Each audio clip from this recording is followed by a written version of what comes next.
욕구까지도 사라지지 않는 게 있다 했죠. 뭐예요? 네, 명예욕, 인정욕구입니다. 죽어서도 이름 남기고 싶어 하는 거잖아요. 인정욕구, 이 세상을 살아가는 사람들 중에 이것에서 자유로운 사람은 사실 거의 존재하지 않습니다. 존재감을 확인받고 싶어 해요. 어떻게 하면 내가 인정받을 수 있을까? 존재감을 지닌 채 살아갈 수 있을까? 뭐 이런 생각들 하죠. 예수 그리스도가 삶의 주인이 된 사람들에게도 이 욕구는 사라지는 게 아닙니다. 반드시 있죠. 그런데 중요한 건 이 욕구를 충족시키고자 하는 대상이 달라진다는 겁니다. 만약 우리가 예수 그리스도를 구주로 인정하고 정상적인 신앙생활을 하고 있다면 이 인정 욕구가 방향이 분명히 잡혀야 돼요. 그 대상이 누구예요? 하나님이어야 합니다. 인정 욕구가 없어질 수 없어요. 그런데 그 대상이 하나님이 되지 않으면 신앙생활을 하고 있지만 누구로부터 인정받고 싶어질까요? 당연히 사람들로부터 인정받고 싶어져요. 교회에서는 누구에게 인정받고 싶어질까요? 저한테 인정받고 싶지 않으세요? 꽤 있으시던데. 그런 거예요. 회사에 가면 누구한테 인정받고 싶으십니까? 상사? 또는 그걸 결정해주는 사장님께 인정받고 싶은 마음이 있는 거잖아요. 내가 이만큼 했는데 인정받지 못했다는 느낌이 들면 바이러스가 진동을 하잖아요. 섭섭 바이러스 뭐 그런 거죠. 하나님께서도 우리에게 너의 그 마음 내가 잘 알아. 그러니까 말이다. 내가 인정하는 사람은 이런 거야. 고넬료를 통해 말씀하셨어요. 우리가 지난주에 함께 그 말씀을 살폈습니다. 사도행전 10장 34절 35절 읽어보겠습니다. 베드로가 입을 열어 말하되 내가 참으로 하나님은 사람의 외모를 보지 아니하시고 각 나라 중 하나님을 경외하며 의를 행하는 사람은 다 받으시는 줄 깨달았도다. 아멘. 하나님 뭘 안 보신대요? 외모는 보지 않으신대요. 어떤 사람을 받으신대요? 인정하신대요? 하나님을 경외하며 의를 행하는 사람을 하나님이 인정하신다 말씀하셨습니다. 자, 그렇다면 그렇게 하나님께 인정받는 사람, 하나님을 경외하고 의를 행하는 사람이 삶의 모습은 어떤지 알아야 우리가 내가 하나님 인정받는 사람으로 살고 있구나 확인이 될 거 아니겠습니까? 그래야 우리가 하나님 앞에서의 존재감을 가질 수 있게 되겠죠. 과연 하나님은 이 고넬료에게 내가 이 인정하는 사람이야 이렇게 말씀하시고 얘는 하나님 나를 경외했어 그리고 의를 행하는 사람이야 이렇게 말씀하시게 된 고넬료를 통해 보이시는 삶의 모습이 어떤가 우리가 살펴보면서 우리에게 주시는 하나님의 음성을 함께 듣고자 합니다.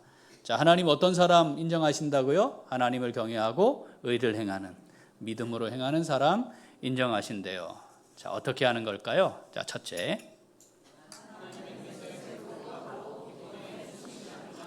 한 번 더 하나님의 뜻에 굴복하고 기본에 충실합니다. 자, 하나님을 경외하고 의를 행하는 사람은요, 하나님의 뜻에 굴복하는 사람이래요.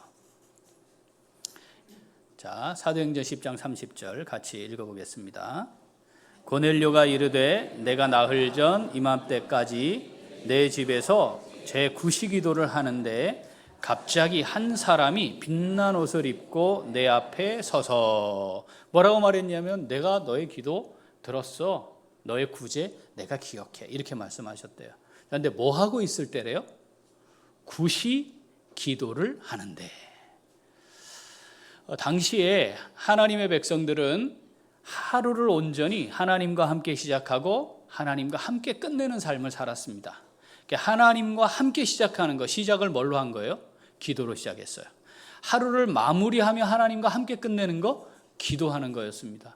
그런데 시작을 기도해놓고는 하루 종일 하나님 잊을 수도 있잖아요. 다 끝나놓고 다시 내가 오늘 하나님 없이 살았네 이럴 수도 있잖아요. 그러니까 시작과 끝만이 아니고 시작부터 끝까지가 되게 하려니까 중간에 한 번 기도하는 시간이 더 있었어요. 그게 뭐냐면 구시 기도입니다. 0시가 새벽 6시가 0시예요. 그 9시는 몇 시죠? 오후 3시. 크게는요, 아침 기도, 오후 기도, 저녁 기도예요. 이것이 시작부터 끝까지 전체 하루를 하나님과 동행합니다. 이런 고백이었습니다. 고넬료 어떤 사람입니까? 로마 군대의 백부장입니다. 이 사람 유대인이 아니에요. 이스라엘 백성이 아니에요. 그런데 고넬료가 어떻게 했다고요? 구시기도를 드렸다는 거죠. 구시기도를 드렸다는 말은 고넬료가 뭐 했다는 뜻이라고요? 시작부터 끝까지 하루를 온전히 하나님과 동행하는 기도하는 사람이었다라고 말씀을 하는 것입니다. 하나님 경외하고 의를 행하는 사람 삶의 모습은 어떻게 하는 거라고요? 시작부터 끝까지 주어진 하루를 하나님과 동행하는 거예요. 그런데 뭘로 하는 겁니까? 그 시작을 기도로 시작하는 겁니다. 이 모습 어디서 본 것 같지 않아요? 다니엘 6장 10절 읽어보겠습니다. 다니엘이 이 조서에 왕의 도장이 찍힌 것을 알고도 자기 집에 들어가서는 윗방에 올라가 예루살렘으로 향한 창문을 열고 전에 하던 대로 하루 3번씩 무릎을 꿇고 기도하며 그의 하나님께 감사하였더라. 어떻게 했다가 하루 3번씩. 다니엘은 하나님의 사람이었습니다. 그런데 30일 동안은 누구에게 기도하거나 경배할 수 없도록 하는 조서가 내려졌잖아요. 총리인데 잘 알았죠. 그런데 하루 3번 하나님과 함께 동행하는 삶을 사는 가장 기본적인 거, 이게 안 되는데 하나님과 동행하는 삶을 사는 거 가능하지 않아요. 다니엘이 그랬어요. 그런데 다니엘이야 언약 백성이고, 그렇죠? 하나님의 사람이잖아요. 고넬료는 누구였어요? 로마 군대의 백부장이었습니다. 하나님이 그거 기억하신다 이렇게 말씀하시고, 내가 받는다 이 말은 우리를 향해 동일하게 말씀하시는 거죠. 너네는 어때? 말씀하시는 거죠. 우리의 시작이 하나님과 함께하기를 기대하고 기도하며 하나님과 동행하며 오늘 내가 하루 반은 어떻게 살았는지 또 돌아보고 확인하며 하루를 마치며 하나님 함께 하심을 기억하고 하나님 앞에 온전치 못했던 나의 모습을 내어놓는 시간 있어야 합니다. 사랑하는 우리 교회 식구들, 있어야 합니다. 이게 아니면 하나님과 동행하는 믿음의 삶, 신앙생활 제대로 하는 거 불가능해요.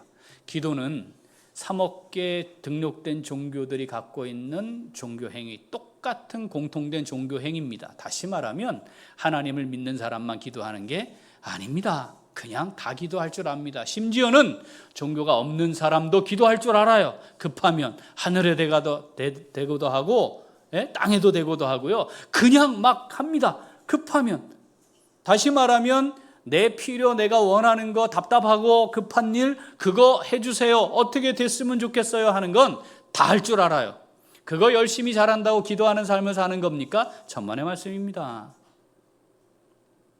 기도는 내가 원하는 걸 구하는 수준이 아닙니다. 하나님이 우리에게 말씀하신 기도는 따라할까요? 하나님의 뜻을 구하고 그 뜻에 내 뜻을 굴복시키는 것이다.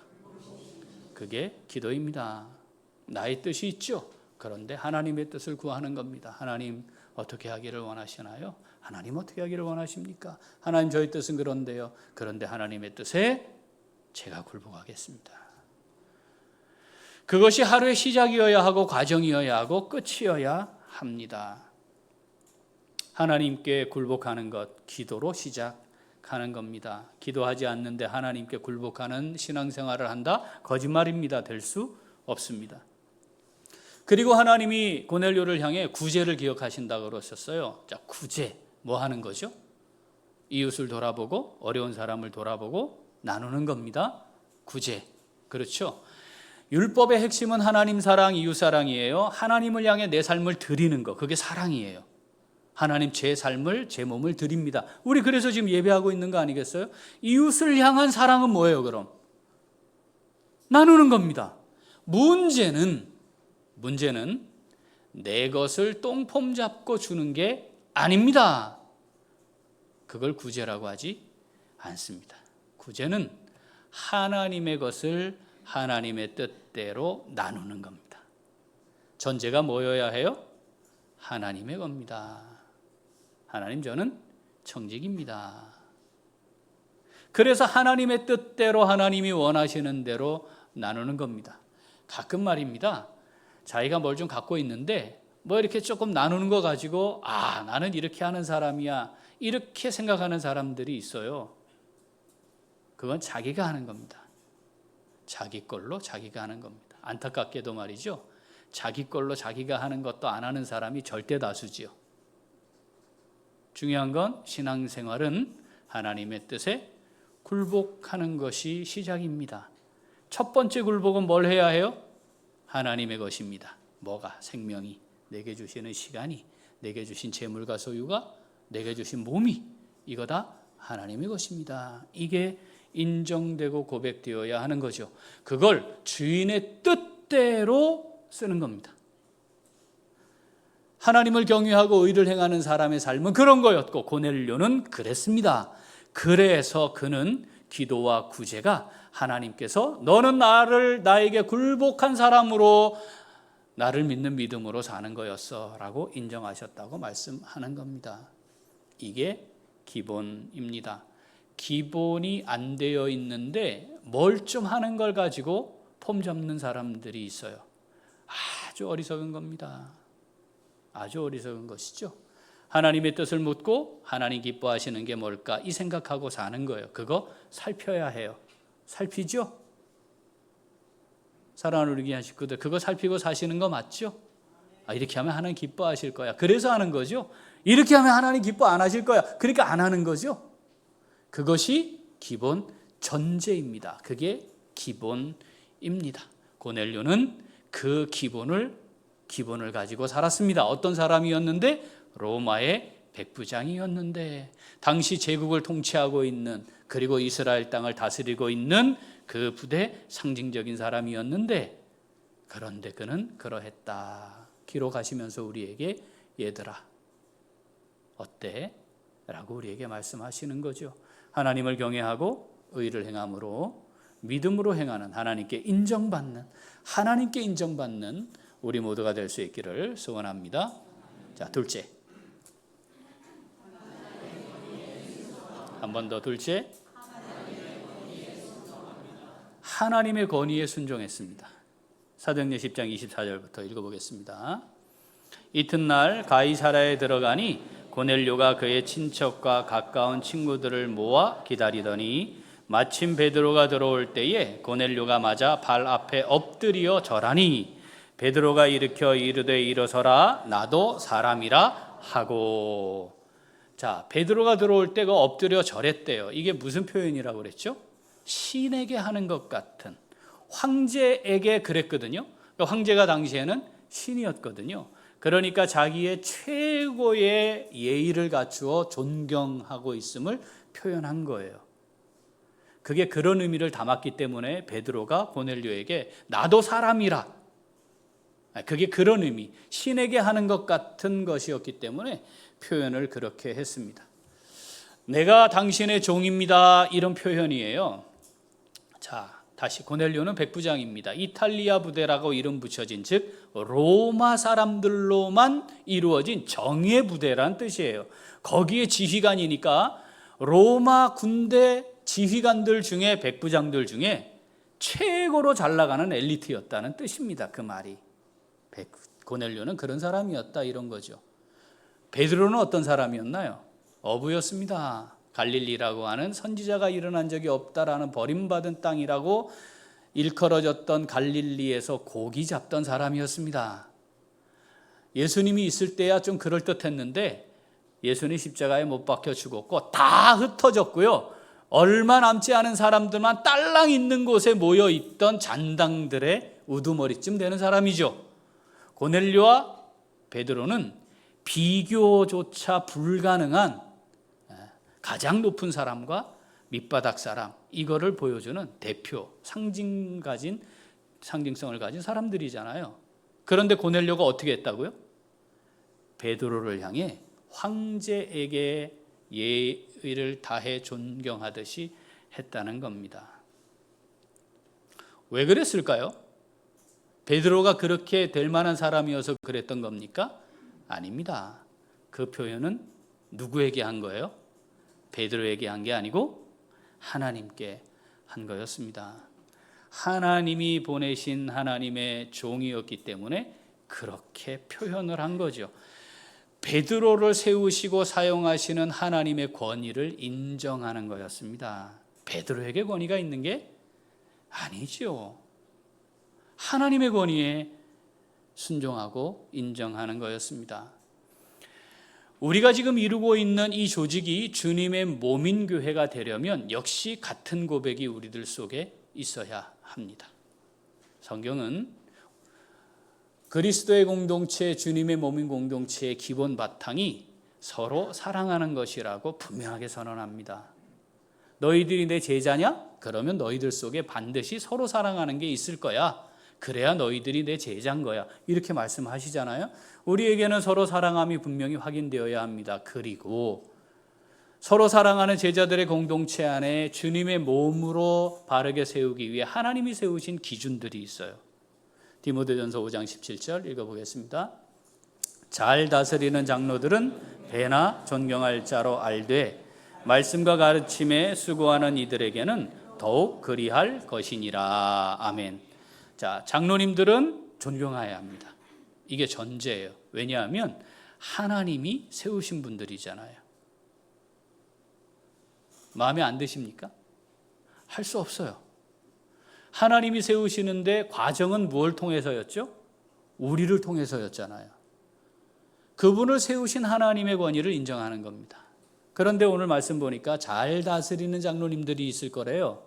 그럴 때에는 배나 존경해라 말씀하세요. 그런데 또 있어요. 말씀과 가르침에 수고하는 사역자들은 더욱 그래야 한다. 왜 이 말씀을 하시는 걸까요? 이렇게 안 할 가능성이 높기 때문입니다. 왜냐하면 우리는 언제나 나 하고 싶은 대로 하려는 육체의 본성을 갖고 있거든요. 나를 중심에 놓지 하나님을 중심에 놓으려고 하지 않기 때문에 그렇습니다. 그러니까 그 기준을 분명하게 세우시는 거죠. 고넬료가 베드로를 향해 그렇게 할 수 있었던 것은 그 하나님의 권위를 인정하는 거였습니다. 하나님, 너 나를 경외하는 줄 내가 안다. 내가 의를 행하는 자인 줄 내가 안다. 이렇게 말씀하신 거죠. 히브리서 13장 17절 읽어보겠습니다. 너희를 인도하는 자들에게 순종하고 복종하라. 그들은 너희 영혼을 위하여 경성하기를 자신들이 청산할 자인 것 같이 하느니라. 그들로 하여금 즐거움으로 이것을 하게 하고 근심으로 하게 하지 말라. 그렇지 않으면 너희에게 유익이 없느니라. 아멘. 갈라디아서 6장 6절. 가르침을 받는 자는 말씀을 가르치는 자와 모든 좋은 것을 함께 하라. 고린도전서 9장 11절. 우리가 너희에게 신령한 것을 뿌렸은즉 너희의 육적인 것을 거두기로 과하다 하겠느냐. 아멘. 우리 교회는 부목사라는 용어 쓰지 않습니다. 혹시 불러보셨나요? 예전에는 불러보셨을 건데 저희 교회 안에서 부목사 이렇게 부르는 거 들어보지 못했을 겁니다. 저희 교회는 부목사가 존재하지 않습니다. 부목사, 이 말이 돕는 목사 이런 뜻인데 협력하는 목사, 함께하는 목사, 동역하는 목사 이 앞에 부가 뭐 그런 거예요.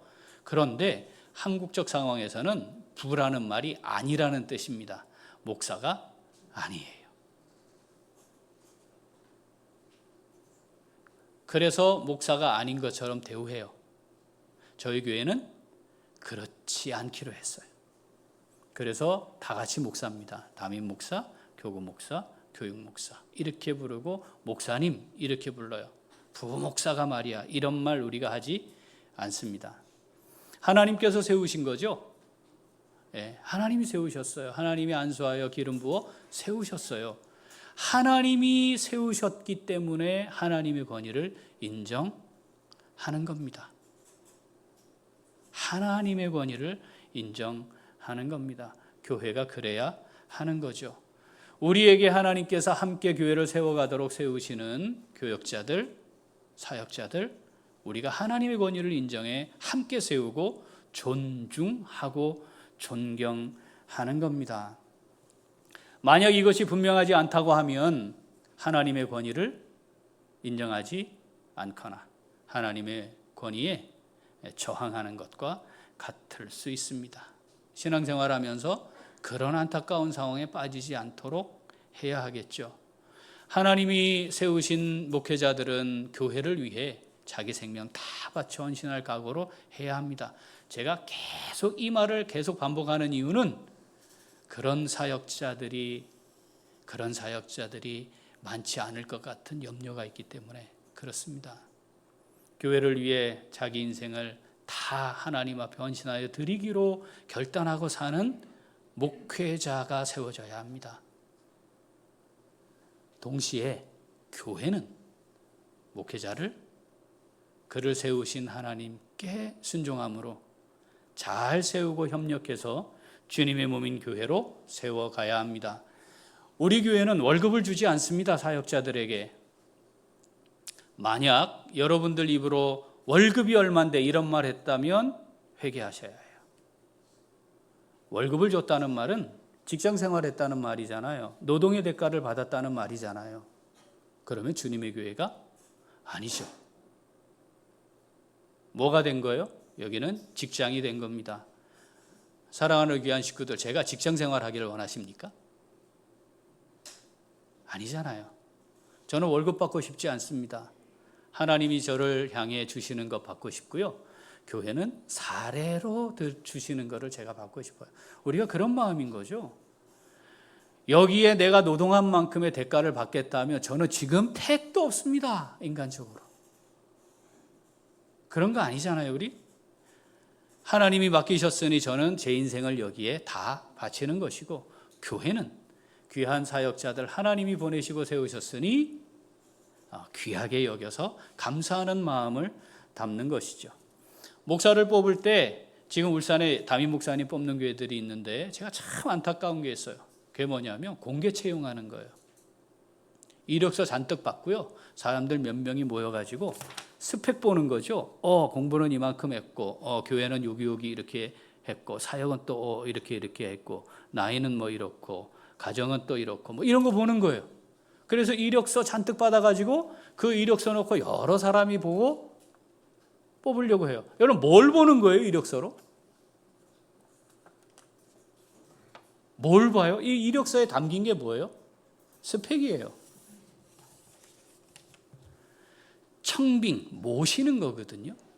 방식을 어떻게 해야 될지 이거 고민해야 합니다. 결국은 시간이 지나면 이력서로 스펙으로 공개 채용하듯이 뽑아서 적당한 월급 주고 일하게 만드는 그런 종교단체가 될 가능성이 매우 높습니다. 그러지 말아야 합니다. 주님의 교회로 세워가는 것은 그런 겁니다. 사랑하는 우리 귀한 식구들, 하나님의 권위가 있음을 우리가 다 같이 인정해야 해요. 내 마음에 안 드는 직분자들 있을까요, 없을까요? 있을까요, 없을까요? 네. 내 마음에 들겠어요? 택도 없어요. 역으로 제가 마음에 드십니까? 택도 없어요 하시는 분들이 있다니까요. 그럼 어떻게 해요? 내 마음에 드는 사람이 을 세워야 되겠고 내 마음에 드는 사람들만 모아야 되는 거예요? 그렇지 않은 겁니다. 그러니까 우리가 다 같이 하나님이 부르셨고 하나님이 세우셨고 하나님이 하시는 거라는 공통된 고백이 우리 안에 있어야 하는 거죠. 그래서 또 용납하고 또 용납하고 또 용납하는 거예요. 어른들은 그걸 아는 거고요. 애들은 그거 모르는 거예요. 그러니까 그 다양한 사람들, 다양한 지체들이 함께 모여 있는 거죠. 그거 어떻게 하겠습니까? 애라서 그런 걸. 이런 마음. 그럼 그래 너는 어른이구나. 그러라는 게 아니잖아요. 우리가 다 같이 부족함이 있는 사람들로 하나님의 은혜로 여기 세움받았다. 이게 함께 하나님 앞에 드려져야 하는 고백인 거죠. 그 하나님의 권위에 도전하지 말아야 합니다. 하나님이 세우신 거니까. 부족하고 약점이 있고 약함이 있고 허물이 있지만 그렇게 하나님이 다 아시는데도 부르시고 세우셨으니 우리가 함께 세워가야 한다. 자, 이게 대전제여야 합니다. 고넬료는 그랬어요. 별것 아닌 어부, 별것 아닌 다 수개는 죽고 남아있는 잔당들 몇 놈 남은데, 그런데 거기에 별것 아닌 사람, 그런데 그를 세운 하나님 앞에 존경심, 최고의 예우를 표했던 그 모습 하나님이 인정하고 받으신 거죠. 사랑하는 우리 귀한 식구들, 하나님을 경외하고 의를 행하는, 하나님께 인정받는 복된 삶 다 함께 누릴 수 있기를 소원합니다. 자, 셋째, 한 번 더. 셋째, 자, 하나님을 경외하고 의를 행하는 사람, 어떤 사람일까요? 하나님의 말씀을 삶의 중심에 두는 겁니다. 사도행전 10장 24절 읽어보겠습니다. 이튿날 가이사라에 들어가니 고넬료가 그의 친척과 가까운 친구들을 모아 기다리더니, 친척과 친구들 다 모았어요. 왜 그랬을까요? 33절, 내가 곧 당신에게 사람을 보내었는데 오셨으니 잘하였나이다. 이제 우리는 주께서 당신에게 명하신 모든 것을 듣고자 하여 다 하나님 앞에 있나이다. 아멘. 왜 이 사람들 다 모아놨대요? 이 대낮에 사람들이 다 보고 있는데, 더군다나 총독이 있는 그곳에 지금 예수의 잔당들이 문제를 일으키고 심각한 상황이 돼서 어떻게든 내부적으로도 잡아 죽이려고 하는 바울과 같은 인간들이 일어나고 있고 소요도 일어나고 있는데, 왜 친척들과 친구들까지 다 모았다고요? 당신에게 명하신 모든 것, 하나님의 말씀 듣고자 함입니다. 여러분, 이게 간절함이었어요. 고넬료가 머리 나쁜 사람 아니잖아요. 좌우분별 못하고 상황 파악 못하는 사람 아니잖아요. 누구보다도 똑똑하고 샤프하고 상황인식 잘하고, 어떻게 하면 내가 이 로마 군대에서 이 엘리트 집단을 잘 이끌어서 앞으로 내가 인정받을 수 있나, 이거 얼마든지 계산할 수 있는 사람입니다. 그런데 고넬료가 더 중요한 가치를 두었다는 거예요. 더 중요한 가치는 하나님의 말씀을 사모하고 간절한 마음으로 내 삶에 두고자 하는 거였습니다. 어느 정도로? 나만이 아니라 친척들과 친구들까지 모으고 싶을 정도였다는 거죠. 사랑하는 우리 귀한 식구들, 신앙생활을 향한 간절함이 우리에게 있나요? 여러분, 정말 간절함으로 신앙생활하기를 바라며 내게 주시는 하루하루를 살고 있습니까? 만약에 그게 없으면 기본이 제대로 되어 있지 않은 겁니다. 기본이 제대로 되어 있지 않은데 뭘 잘하는 거, 뭘 탁월한 거, 이런 거 아무 소용 없어요. 하나님 그거 보시지 않는다니까요. 그렇게 해서 갖추어진 외모, 하나님 그거 보지 않으신다고 말씀하시잖아요. 뭘 보신다고요? 우리 마음 중심을 보시는데, 그 마음의 중심이 뭐냐 말이죠. 하나님, 제가 하나님 기쁘시게 하며 살고 싶어요. 하나님 원하시는 거 하다가 살고 싶어요. 하나님, 제가 하나님을 위해 살고 싶어요.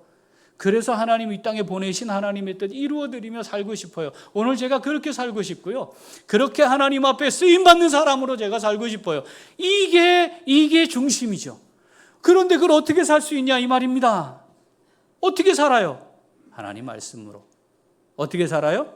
하나님 말씀으로. 어떻게 살아요? 하나님 말씀으로. 내가 가지고 있는 지식과 경험 가지고 되는 게 아니란 말입니다. 하나님 말씀으로. 오늘 본문입니다. 사도행전 17장 11절 읽어보죠. 베레아에 있는 사람들은 데살로니가에 있는 사람들보다 더 너그러워서 간절한 마음으로 말씀을 받고 이것이 그러한가 하여 날마다 성경을 상고함으로. 아멘.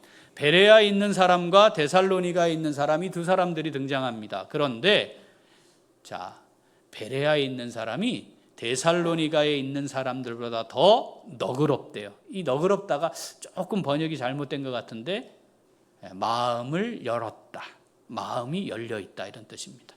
그러니까 마음이 활짝 열려서, 마음을 활짝 열어서 간절한 마음으로 말씀을 받았대요. 어떤 마음으로? 간절한 마음으로 말씀을 받았대요. 그리고는 어떻게 했대요? 말씀을 받는 것으로 끝난 게 아니고 날마다 상고했대요. 여기 상고했다는 말은 뭐냐면 진짜 그러한지 살피고 조사하는 거예요. 이게 가능하려면 어떻게 해야 돼요? 듣고 잊어버리면 상고하는 거 불가능해요. 어떻게 했다는 뜻이에요? 마음에 새겼다는 거예요. 그러니까 살필 수 있는 거죠. 진짜 그런가? 이 말씀 진짜 그런가? 하나님 이 말씀 진짜 그렇게 하시나? 상고했다는 거죠. 사랑하는 귀한 식구들, 머리로 듣고 끝나면 안 됩니다. 머리에 말씀을 넣으면 자기를 찌르는 말씀이 안 되고요, 다른 사람 찌르는 말로 써요. 그거 죄예요. 그 귀한 하나님의 은혜를 받아놓고 그걸 죄 짓는 데 쓰는 거예요. 그거 안 돼요. 어떻게 해야 돼요? 마음에 새겨야 해요. 우리가 도둑질하는 사람이, 도둑질하는 건 나쁜 겁니다. 그럼 그 말 받아요, 안 받아요? 그 말 받아요, 안 받아요? 안 받지. 왜냐하면 그 말이 중요하지 않아. 그 말하는 사람 너나 똑바로 해. 이게 우리 마음이에요. 그러면 하나님의 말씀을 받는다고 할 때 어떻게 되면 하나님의 말씀을 받을 겁니까? 말씀대로 온전히 사는 사람이 말해야만 받아요? 베드로도 아닌데? 베드로가 그랬어요? 아니잖아요. 예수님을 향해 저주한 사람 몇 없어요. 그 중에 한 사람인데 안 받아야지 그럼. 그렇지 않아요? 그런데 내가 결정한다고요? 받고 안 받고를? 그 신앙생활하는 거 아닙니다. 말씀을 받는 거잖아요. 사는 거와 상관없이 말하는 사람으로 살 가능성이 높은 사람이 저예요. 그러니까 기도하셔야 해요. 반면에 하나님의 말씀을 하나님의 말씀으로 전해야지 하나님의 말씀을 인용해서 지 말하면 안 되잖아요. 사랑하는 귀한 식구들, 간절한 마음으로 말씀을 받아야 합니다. 앉아가지고요, 귀로 듣고 머리로 들으면 안 돼요. 그거는 100년 들어봐야 소용없어요. 마음에 잘 새겨야 합니다. 어떻게 하는 거라고요? 날마다 그러한가 하여 상고하는 거죠. 그러면 데살로니가에 있는 사람들은 어땠을까요? 베레아가 더 그랬다고 그러잖아요. 데살로니가전서 2장 13절 읽어봅니다. 이러므로 우리가 하나님께 끊임없이 감사함은 너희가 우리에게 들은 바 하나님의 말씀을 받을 때에 사람의 말로 받지 아니하고 하나님의 말씀으로 받음이니 진실로 그러하도다. 이 말씀이 또한 너희 믿는 자 가운데서 역사하느니라. 아멘. 사람의 말로 받지 않아야 합니다. 하나님의 말씀으로 받아야 합니다. 적어도 저를 비롯한 우리 교회 사역자들 이 기준 분명히 갖고 있습니다. 하나님의 말씀을 하나님의 말씀으로 성경에서 하나님이 말씀하시는 대로 전하는 것 해야 한다. 여기에 내가 하고 싶은 말 집어넣어가지고 내가 할 말을 설교처럼 풀어내는 거 그거 하지 않아야 되죠. 제가 이 말씀 앞에 설 때마다 두렵고 떨림으로 선다는 말씀을 가끔 합니다. 그럴 때 있거든요. 왜냐하면 이 말씀이 저를 먼저 치시거든요. 제가 이 말씀 앞에 부끄러워요. 어떻게 해야 할까 고민이 됩니다. 그런데 그렇다고 해서 전하지 않을 수 없는 거잖아요. 그러니까 하나님의 말씀이 선포될 때 하나님의 말씀으로 받으셔야 합니다. 혹시 너나 똑바로 너나 잘해라 이런 마음이 들 때 사탄에게 그 미혹에 넘어가지 마세요. 그럼에도 불구하고 지금 말씀은 내게 주시는 말씀이어야 합니다. 그래야 그 간절히 하나님의 말씀을 받을 수 있어야, 그렇게 하나님의 말씀을 받아야 영이 삽니다. 하나님이 말씀을 통해 우리에게 가르치시는 바 하나님의 뜻을 알 수 있습니다. 그 말씀을 삶의 중심에 둘 수 있습니다. 여러분, 하나님의 말씀이 액세서리가 되지 않게 해야 합니다. 귀로 듣고 머리에 두지 말아야 합니다. 말씀을 마음에 새겨야 합니다. 간절한 마음으로 말씀을 사모하여야 합니다. 하루를 살아가면서 인생을 살면서 가끔 한 번씩 액세서리 바꿔 달듯이 성경 구절 몇 개 기억하는 거, 그거 신앙생활하는 거 아닙니다. 당신이 당신에게 명하신 모든 것을 다 듣고자 하여 우리가 여기에 모였습니다. 가장 잘 나가는 백부장 고넬료의 고백이었습니다. 사랑하는 우리 교회 식구들, 우리의 삶의 이 고백이 우리의 고백이 되면 좋겠습니다. 하나님이 이 말씀 우리에게 읽으시면서 말씀하시는 거예요. 너는 어때? 너는 어떠냐? 정말 그런 마음인 거지? 그런 마음이어야 해. 그러면 말이다, 내가 너 기억할 거야. 내가 너 인정할 거야. 그리고 너를 멋지게 사용할 거야. 이 말씀을 우리에게 계속해서 하시는 거죠. 뭘 대단한 뭐를 갖추는 게 아닙니다.